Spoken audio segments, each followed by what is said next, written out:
तो कैसे मैं अपने बालों को यहाँ से यहाँ तक लाया, वो भी सिर्फ 3 महीने में। तो अगर तुम्हारे बाल झड़ रहे हैं, हेयर लॉस हो रहा है, हेयर थिनिंग हो रही है, हेयर लाइन रिसीड कर रही है, तो ये वीडियो तुम्हारे लिए है। तुम वीडियो को एंड तक देखना, तुम्हें पता चल जाएगा तुम्हें अपने बालों में क्या लगाना है, क्या खाना है, क्या चीजें करनी है, तुम्हारे बाल झड़ने बंद हो और वापसी भी आ जाए। तो इस वीडियो मैंने सब कुछ कवर करा है, पूरी वीडियो साइंस बेस्ड है, एंड तक जरूर देखना। तो हेयर लॉस को फिक्स करने के पहले तुम्हें जानना होगा हेयर लॉस होता क्यों है। तो इसके होने के 3 कारण होते हैं। पहला होता है जेनेटिक्स, दूसरा होता है डाइट, तीसरा होता है बैड हैबिट्स। अगर तुम इन तीनों को फिक्स कर लो, तुम्हारा हेयर लॉस अपने आप फिक्स हो जाता है। पता है मेन बात क्या है? तुम्हारी स्किन, तुम्हारे बाल, तुम्हारी लाइक जो ओवरऑल मेंटल हेल्थ है, ये सारी लिंक्ड है तुम्हारी बॉडी की हेल्थ से। अगर तुम बॉडी की हेल्थ को फिक्स कर लोगे तो तुम्हारे बाल भी, स्किन भी और मेंटल हेल्थ सारी चीजें सही होगी। मेरी बात मानो। आओ इन सब चीजों को बारी बारी मैं तुम्हें बताता हूँ कैसे फिक्स करना है और किसके लिए क्या चीज करनी है। तो पहली चीज जेनेटिक्स। तो जेनेटिक्स तुमने देखा होगा यार, काफी लोग कहते हैं अगर तुम्हारे पापा के बाल झड़े हुए, तुम्हारे दादा के बाल झड़े हुए, तुम्हारे बाल भी झड़ जाएंगे, उनके तो झड़ गए, तुम्हारे कैसे बच जाएंगे। बट ये बात आधी सच है, क्योंकि तुम रोमन रिंग्स को देखो, उनका डीएसटी इतना ज्यादा है, और या तुम नीरज चोपड़ा को देखो, उनका डीएसटी इतना ज्यादा है। एक के बहुत अच्छे बाल है, एक के बाल झड़ रहे हैं। ये बात है स्कैल्प सेंसिटिविटी की, जेनेटिक्स की बात ही नहीं है यहाँ पर। तुमने काफी ट्विन ब्रदर्स भी देखे होंगे, एक भाई यहाँ पे है, एक भाई यहाँ पे, तुम मैं फोटो दिखा दूंगा, दोनों में जुड़वा भाई है, बट एक के बाल झड़े हुए हैं, एक के बाल नहीं झड़े। क्यों? क्योंकि एक ने डीएसटी कंट्रोल कर लिया। बात जेनेटिक्स की नहीं है, बात है डीएसटी की। और तुम्हारा स्कैल्प उसको कैसे डील करता है। तो काफी लोग ना डीएसटी सेंसिटिव होते हैं, हल्का सा डीएसटी बढ़ जाएगा, हल्की सी दाढ़ी मूंछ उनको दिखने लग जाती है, उनके बाल भी झड़ने लग जाते हैं। बट काफी लोगों की दाढ़ी मूंछ भर भर के आ रखी होती है भाई रोमन रिंग्स की, उनके बाल झड़ते ही नहीं है। तो डीएसटी को कंट्रोल करना चाहिए कि नहीं करना चाहिए? नेचुरल हार्मोन है, अगर इससे ज्यादा तुम गिरा दोगे दिक्कत होगी कि नहीं? जी बताओ। DST after puberty is like not that important. तुम्हारी बॉडी में थोड़े कम लेवल्स में भी होगा तो चलेगा, तुम्हारी लाइक प्यूबर्टी में ही काम आता है, क्योंकि प्यूबर्टी में ही काम आता है तुम्हारे लाइक वॉइस बॉक्स को भारी करना, तुम्हारी वॉइस को भारी करना, ये सब चीजों में काम आता है डीएसटी तुम्हारा। तुम्हारी डाइट और तुम्हारी हैबिट्स दोनों सही है तो तुम्हारी बात यहाँ पर डीएसटी की है, तुम्हें डीएसटी को कम करना है। अब इसे करने के नेशनल वेज भी है, मेडिकल वेज भी है। तो पहले नेशनल बता दो। नेचुरल में तुमने पंपकिन सीड ऑयल को तुम कंज्यूम कर सकते हो, डायरेक्टली अपने सर पे लगा सकते हो। तुम्हें ग्रीन टी एक्सट्रैक्ट मिलता है, तुम उसे यूज कर सकते हो। सॉपरमेटो होता है और यहाँ पे 4-5 चीजें और होती है, तुम यूज कर सकते हो। पर पता है काफी कम लोगों के लिए काम करेगा, क्योंकि यार नेचुरली तुम इतना कम नहीं कर सकते, तुम्हारे बहुत ज्यादा है। तो ये हो सकता है काफी लोगों की मदद करते हैं 30-40% की, बट बाकी बंदे जो बच जाते हैं डीएसटी की काफी ज्यादा दिक्कत है, उनका डीएसटी कम करने के लिए हम यूज करेंगे मेडिकल वेज, फिनेस्ट्राइड और डुटेस्ट्राइड। अब फिनेस्ट्राइड थोड़ा लाइटर वर्जन है इस मेडिसिन का, 70% डीएसटी रोक देता है। डुटेस्ट्राइड बहुत स्ट्रॉन्ग है, 90% डीएसटी रोक देता है। अब दोनों ये लेने के पहले तुम एक बार डॉक्टर पे चले आना, अपना ब्लड टेस्ट करवा लेना, उसके बाद यूज करना इनको। और इसके काफी रिस्क होते हैं, लिबिडो कम हो सकता है, बट वो बहुत कम लोगों में देखे जाते हैं, 1-2%, 3-4% होते हैं, डिपेंड करता है रीजंस पे। तुम्हें चाहिए, तुम्हें डीएसटी ब्लॉकर चाहिए ही चाहिए, तुम्हें ये चीज भी यूज नहीं करनी, तो मैं तुम्हें आगे एक चीज बताऊंगा, तुम्हें खाए बिना तुम डीएसटी ब्लॉक कर सकते हो चीज से अपना। तो अगली चीज आती है डाइट। भाई अगर तुम्हारी बॉडी में न्यूट्रिशन ही नहीं है, तुम्हारे बालों तक वो पहुंचे कैसे? पता है एक बात बताऊं, तुम्हारी बॉडी में तुम्हारे बाल और स्किन इन सब चीजों तक ना आखिर में न्यूट्रिशन पहुंचता है। बॉडी में पहले अपने अंदर के ऑर्गन्स को न्यूट्रिशन देती है ताकि वो फंक्शन कर पाए। अगर तुम्हारी बॉडी अंदर से स्टार्व कर रही है ना, तुम्हारी बाहर वो बॉडी पे ग्लो होगा ही नहीं, तुम्हारे बाल झड़ने लगेंगे, तुम्हारे बाल तो न्यूट्रिशन नहीं जा रहा, तुम्हारे बाल झड़ने लगेंगे, तुम्हारी आंखें डल हो जाएगी, तुम्हारी आंखों की रोशनी कम होने लगेगी, तुम्हारी स्किन खराब हो जाएगी। ये सारी चीजें तुम्हें दिखती होगी डेफिशिएंसीज की वजह से। इंडिया में डेफिशिएंसी होना भाई कोई नई बात नहीं है, यहाँ पे 80% लोग विटामिन डी में डेफिशिएंट है, 60-70% लोग प्रोटीन में डेफिशिएंट है। डाइट में प्रोटीन नहीं है, विटामिन डी नहीं है, B12 नहीं है, तो बंदे गंजे होने ही होने हैं। यहाँ पे सबसे ज्यादा गंजे लोग मेरे हिसाब से इंडिया में ही है इस टाइम पर। तो इसे फिक्स करने के लिए तुम्हें अपना ब्लड टेस्ट करवाना है। अगर नहीं भी करवाओगे तो उसका एक तरीका बता दो तुम्हें ब्लड टेस्ट करवाना है, देखना क्या क्या डेफिशिएंसी है, तुम्हें उन्हें पूरा करना है। मेनली विटामिन D3 होता है, B12 होता है, जिंक होता है, आयरन होता है। अब D3 की डेफिशिएंसी का होने की वजह से काफी लोगों के बाल झड़ते हैं, उन्हें पता ही नहीं होता, वो बालों में अलग अलग तेल, अलग सीरम्स लगाते हैं, उनके बाल वापसी तब भी नहीं आते। तो पहले D3 का तुम्हें एक सप्लीमेंट लेना होगा, कुछ ऐसे सप्लीमेंट मैं मेंशन कर देता हूँ क्योंकि ये खाने से नहीं मिलता। B12 को भी तुम्हें एक सप्लीमेंट लेना होगा, यहाँ मेंशन कर देता हूँ मैं, डिस्क्रिप्शन में वहां से ले सकते हो तुम ये चीजें।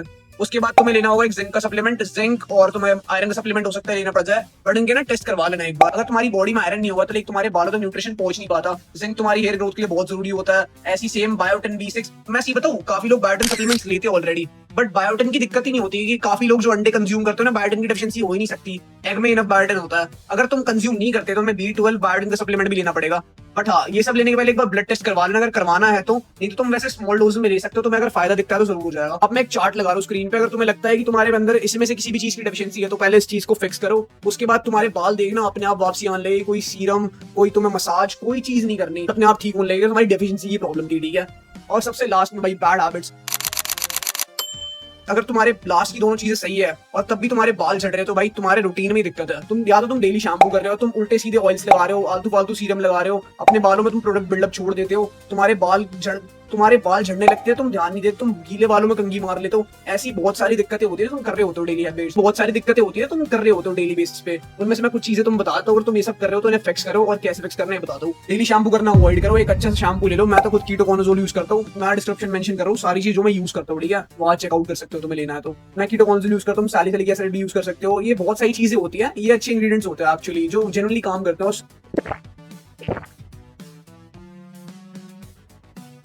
और सल्फेट फ्री शैम्पू यूज करना जो भी तुम यूज करते हो, ठीक है। और शैम्पू डेली नहीं करना, डिपेंड करता है तुम्हारे हेयर टाइप। अगर कर्ली बाल है तो भाई हफ्ते में 2 या 3 दिन से ज्यादा शैम्पू नहीं करना। वेवी बाल है तो वही 2 या 3 से ज्यादा नहीं करना। अगर स्ट्रेट हेयर है तुम्हें लगता है गंदे हो जाते हैं, हमें नहीं चाहिए घुंघराले, हमें सीधे ही चाहिए, तो भाई तुम हफ्ते में 3 से 4 बार शैम्पू कर सकते हो, लेकिन डेली मत करना। अगली चीज, कंडीशनर ना यूज करना। तुम्हारे बाल भाई सूख के लकड़ी जैसे हो जाते हैं, वो अच्छे नहीं दिखते, तो भाई एक लीव इन कंडीशनर यूज करो, या एक तुम शावर में शैम्पू के बाद कंडीशनर जरूर यूज करो, क्योंकि भाई ये मस्त चीज है। ये तुम्हारे बाल सूख जाएंगे, तुम्हारे बालों में फिर कहते हैं डस्ट चिपकेगी, बहुत बेकार लगेगा, ये फायदा नहीं इस चीज का।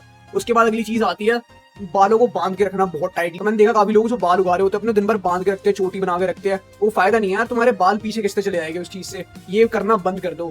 उसके बाद अगली चीज आती है कैप्स लगाना बहुत टाइट, बंडानास बांधना, कैप्स लगाना, सर पे कपड़ा बांधना, ये चीजें करना बंद कर दो। अगर तुम्हारे बालों में ज्यादा पसीना आएगा, इन्फेक्शन होगा, इन्फ्लेमेशन होगी, तुम हो सकता है परमानेंटली गंजे हो जाओ वहां से।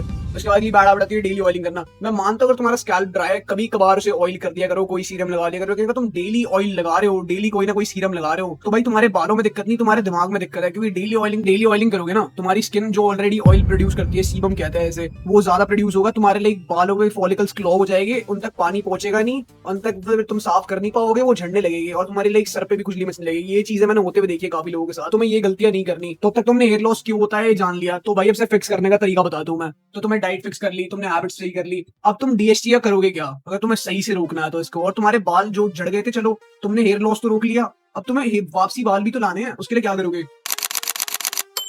तो यहाँ पे आता है वैसोडाइलेटर। अब तुम्हें ना अपने सर की नसें खोलनी होगी, मैं ये नहीं कह रहा हाथ डाल के खोल दो, तुम्हें ना इन्हें मसाज करना होगा, तुम्हें ना ब्लड वेसल्स को एक्सपैंड करना होगा, ताकि तुम्हारे सर तक ब्लड का फ्लो बढ़ पाए। अब इसे करने के 2 तरीके होते हैं, तुम डेली मसाज करो, वो इतना सा काम करेगा, और जो इतना काम कर देगी ना चीज, उसका नाम है मिनॉक्सिडिल। तो भाई मिनॉक्सिडिल सबसे बढ़िया चीज है, मैं इसे डेली यूज करता हूँ। मेरे बाल झड़ने बंद हो गए थे, मेरे बाल वापसी आ गए थे, मैंने पुरानी चीजें फिक्स करी, ये चीज करी, मेरे बाल अब तक देख लो कितने हेल्दी है। मैं दिखाता हूँ, मेरे बाल ना झड़ गए थे यहाँ से, अब यहाँ तक सारे बेबी हेयर्स भी देख लो, आगे तक आ गए, आखिरी हीरो भी हो गए मेरे बाल। पुरानी फोटो लगा दूंगा, नई फोटो लगा दूंगा, तुम्हें देखना है तो।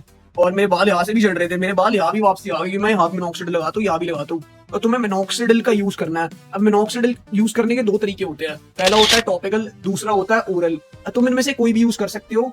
अगर तुम्हें वैसे ही बताऊं, तुम्हें कोई सा भी यूज करना है तो तुम्हें उसके लिए प्रिस्क्रिप्शन लगती है, बट सी बताओ टॉपिकल वाला तुम्हें आराम से मिल जाता है, मिल तो ओरल भी जाता है, तुम किसी केमिस्ट को जानते हो तो, बट ओरल के लिए तुम ना प्रिस्क्रिप्शन ले लेना, क्योंकि ओरल से ना तुम्हारी पूरी बॉडी में बाल आने लगेंगे। अगर कोई लड़की देख रही है तो भाई वो तो ओरल मत ही लेना, क्योंकि उसकी पूरी बॉडी में बाल आने लगेंगे। अगर कोई लड़का देख रहा है तो क्या ही दिक्कत है, उसकी आईब्रोज भी थिक हो जाएगी। अगर लड़के ओरल मिनॉक्सिडिल लेना, तुम्हारी आईब्रोज भी थिक होगी, तुम्हारी दाढ़ी मूछ भी तेज आएगी, तुम्हारे बाल भी जल्दी बढ़ेंगे, और उससे तुम्हारे ना एक नसें पूरे शरीर की खुल जाती, तो हो सकता है डिजीनेस थोड़ी फील हो। तो मैं तो ओरल अवॉइड करता हूँ, मैं टॉपिकल यूज तो ओरल मिनॉक्सिडिल तो मैं खुद अवॉइड करता हूँ, मैं टॉपिकल यूज करता हूँ, और तुम्हें भी मैं टॉपिकल रिकमेंड करता हूँ। तुम्हें टॉपिकल मिनॉक्सिडिल यूज करना है तो मैं एक बार तुम्हें लगा के दिखा दो वीडियो में कैसे लगाते हैं। तो ओके, तो ये रहा मिनॉक्सिडिल, मैं मैन मैटर्स का यूज करता हूँ, स्पॉन्सर्ड वीडियो नहीं है, मुझे पहले स्पॉन्सर जरूर मिला बट ये स्पॉन्सर नहीं है। यूज करना बहुत आसान है, तुम्हें ड्रॉपर में लेना है, 1 ml तक तुम्हें फिल करना है, ठीक है। यहाँ पे 1 ml देख लो, यहाँ पे 1 ml का मार्क होता है इनका, तुम्हें लेना है, तुम्हें अपने बालों को पीछे करना है, अब लाइक तुम्हें ऐसे ऊपर की तरफ देखना है लगाते हुए ना, लगाओ। और देख तुम्हें, अगर तुम्हें लग रहा है, अगर तुम्हारे क्राउन एरिया में जड़ रहे हैं, मेरे तो बहुत कम जड़ते हैं भाई, जड़ते नहीं, मैं इतना कहूंगा। और तुम्हारे क्राउन एरिया में भी दिक्कत है तो भाई यहाँ पे से ड्रॉप कर लो, तुम्हारा मिनॉक्सिडिल लग गया। कितने 10-20 सेकंड हुए लगाते हुए। उसके बाद तुम्हें ऐसा ना मसाज करना है अच्छे से, ऐसे ना मसाज कर लो अपने सर को 1-2 मिनट। अब तुम्हारा मिनॉक्सिडिल तुम्हारा लग गया, तुम्हारा मिनॉक्सिडिल लग गया है। और हाँ, मिनॉक्सिडिल लगाते हुए ध्यान रखना, तुम अपने हाथों को अपने मुंह पे ना लगाओ, क्योंकि आंख में जाता है, दिक्कत होती है। और हाँ, मिनॉक्सिडिल लगाने के बाद अपने हाथ जरूर धो लेना, मैं भी धो के आ चुका हूँ। तो हो सकता है मिनॉक्सिडिल लगाने से तुम्हारा काम ना बने। तो अब तुम बता दो मैं एक्सट्रीम केसेस का, जहाँ पे मिनॉक्सिडिल लगाने से सिर्फ काम नहीं बनता, तुम्हें चाहिए होती है माइक्रो नीडलिंग। अब इसे करने के 2 तरीके होते हैं, एक होता है डर्मा रोलर, एक होता है डर्मास्टाम। मेरे पास डर्मा रोलर पड़ा है, वो मैं करके नहीं दिखाऊंगा, वो कॉम्प्लिकेटेड हो जाएगा, उसके लिए मैं अलग वीडियो डालूंगा, चैनल पे देख लेना। अब माइक्रो नीडलिंग बुरी चीज नहीं है, उसे अगर तुम ढंग से करो तो तुम्हारे बहुत बेनिफिट्स हो सकते हैं, स्किन के भी, बालों के भी, बट हम बालों की बात कर रहे हैं। अगर तुम माइक्रो नीडलिंग ढंग से करते हो ना, तुम्हारी लाइक ब्लड फ्लो है यहाँ पे स्कैल्प में वो बहुत ज्यादा बढ़ेगा, तुम्हारे लाइक नए फॉलिकल्स तो नहीं होते, तुम्हारे जो पुराने फॉलिकल्स हैं उनके बाल झड़ चुके हैं दिख नहीं रहे, वो भी रिएक्टिवेट हो सकते हैं। ये नए फॉलिकल्स तो आते नहीं, जहाँ फॉलिकल्स होते तुम उन्हें बचा सकते हो, इसलिए मैं कह रहा हूँ जल्दी से जल्दी एक्ट करो इन पर। ओके, तो तुम्हें डर्मा रोलर यूज करना है, तुम्हें डर्मा स्टैम्प यूज करना है। अब डर्मा रोलर पता है सही नहीं रहता है इतना, मैं तुम्हें बता दूं क्यों। डर्मा रोलर ना अनइवन करता है थोड़ा स्किन पे, मैं फोटो लगा दूंगा एक। और डर्मा स्टैम्प होता है ना तुम्हारे अच्छे से माइक्रो नीडलिंग कर देता है, बट डर्मा रोलर से भी तुम ढंग से कर सकते हो अगर तुम्हें ढंग से करना आता है। तो मैं तो खुद डर्मा स्टैम्प रिकमेंड करता हूँ।